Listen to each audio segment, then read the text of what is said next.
What's up, everybody, and welcome to another screamingly delicious episode of the ABR Roadshow. Today we are here in Lancaster, New York, as I'm getting ready to go inside the Yelling Goat. And you guys know me, I'm a middle-aged mutant Ninja Turtle. I love my pizza, and I know that's what they're about to cook for me in that kitchen. The only thing is, I just don't know what kind of pizza it's going to be. So I can't wait to find out what they got in store. So I'm super excited to go inside, have some fun, and of course, get to the eating.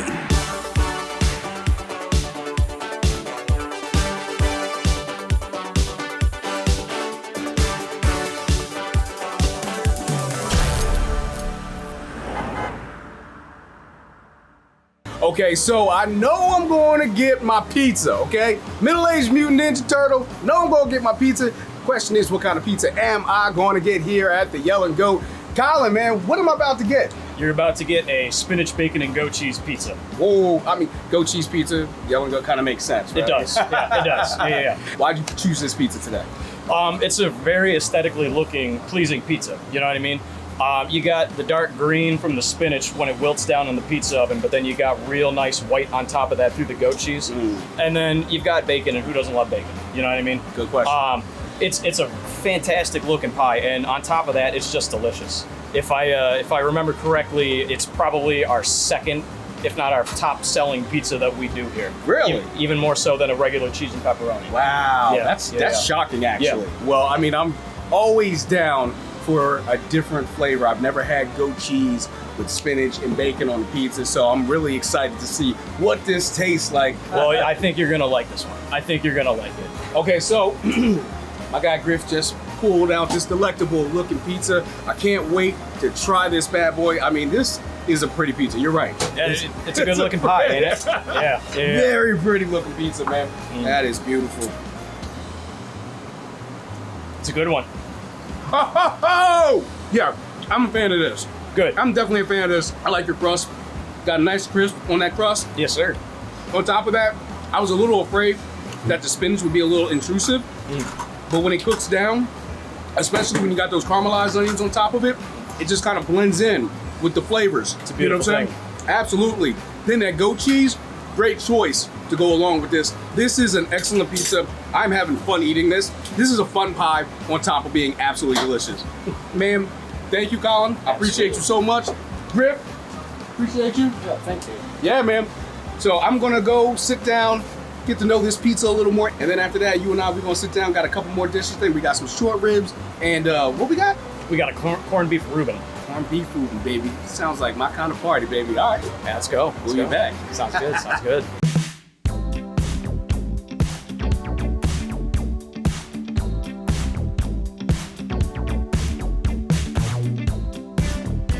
Before I dig into these bad boys, I got a bunch of questions. Let her rip. Family restaurant. Absolutely. In every way possible. Every way possible. We meaning myself, my wife Shannon, and my brother Griffin, we are the three that basically run this restaurant. Our parents, John and Lori, in 2003, they opened a restaurant in East Aurora called Tantalus. And myself, being 9, 10 years old at the time, during the weekends on Fridays and Saturdays, you know, you could imagine peak volume times. They would literally sit me down on a milk crate next to the pizza oven we had in our kitchen and said, you know, sit down, you're gonna sit here while mom and dad work. And few months, couple of years of doing that, you learn a few things just by observation. So when we opened this place in 2015, our parents came to us and said, you know, hey, look, what do you guys want to do? We said, we want to run the show. Nice. So myself and my brother Griffin, Shannon was in the picture, but she wasn't my wife at the time. We were still dating. Of course. Myself and Griffin, we really dug our teeth into this thing and made this thing into something really, really cool. And then the icing on the cake, bringing Shannon on board, she is absolutely incredible, and everything that you see in the front of the house here, you can credit to her. Nice. There's a beautiful vibe about it when you can tell that the people that are behind the restaurant, behind the establishment, really care about what they do. So, staying on the subject of family, you, Griff, Shannon. So, do you guys all? Is it like all spread responsibilities, or is it like Shannon runs front of the house, Griff runs back of the house? Well, you pretty much nailed it on the head right there. So Shannon is the front of the house. She's you can call her the maitre d' if you'd like. There's a reason why she's out front and I'm in the kitchen, because she's a lot more pleasant to look at. You know what I mean? But yeah. So and then the kitchen is going to be my domain.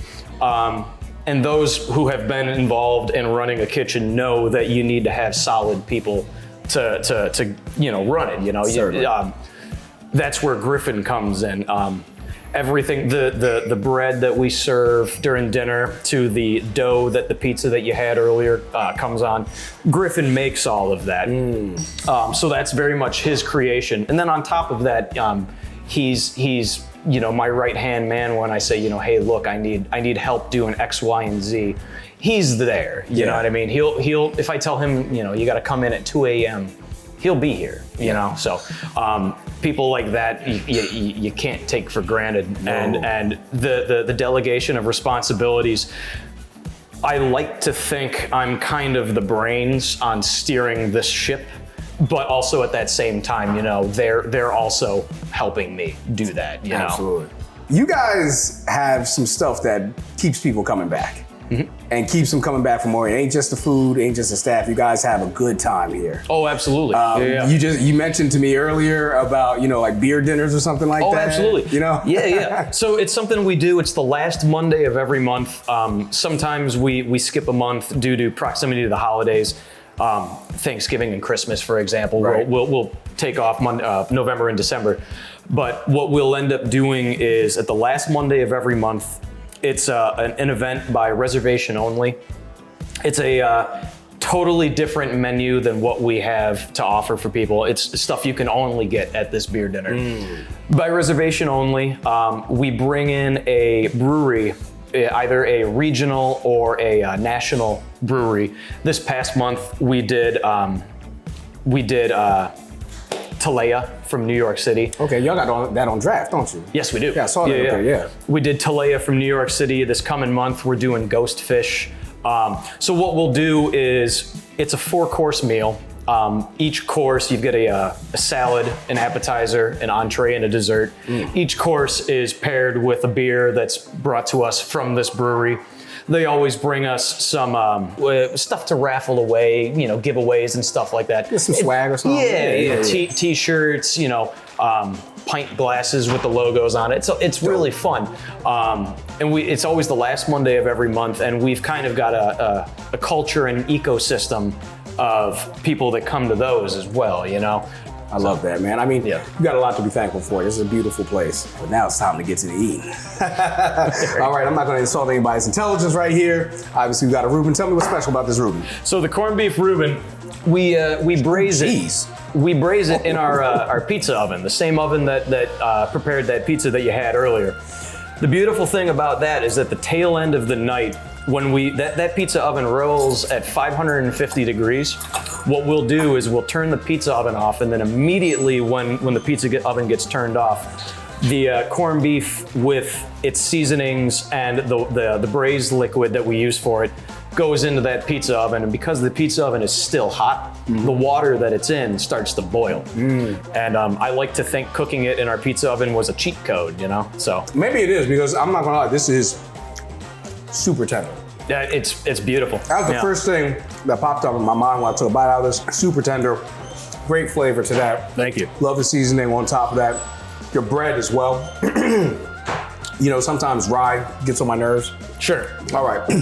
I've had my eye on this bad boy for a minute, and this was a last-minute decision. It was. We called an audible. Yeah, definitely an audible, but it was a good audible. I'm not mad at it. I think this is an excellent choice. Tell the people why you wanted to go with this, and also tell them what this is that we're looking at right here. So the reason, what you're looking at there is a braised short rib with a red wine reduction. Typically, we serve it with a side of mashed potatoes, but we opted to give you some French fries. French fries are cut in-house with, by hand. Those short ribs are braised in a similar fashion as our corned beef. Hold up. Hold on now. Oh God. You like? Whoa. Good. This rib is phenomenal, bro. I mean, I love this rib, au jus sauce, whatever you want to call it. Yeah. So much flavor. And then this rib itself, tender. I mean, this is just an amazing piece of meat. Good. I'm glad you like. My God, dude. This is among some of the best I've ever had. Well, I'm happy to hear. Yeah. I mean, the flavor is on point on this bad boy, man. Yeah, no, this slaps super hard, dude. You guys are pulling out all the stops. Everything I've seen coming out that kitchen today has been amazing. I'm gonna have to end this interview now because I just wanna get to eating this rib and I don't wanna have to talk to nobody anymore. I just wanna sit here and enjoy myself getting fat without having to worry about doing my job. Colin, thank you. I appreciate you allowing the ABR Road Show to roll through Lancaster. Sure thing. And get to try some of this delicious food. Sweet deal.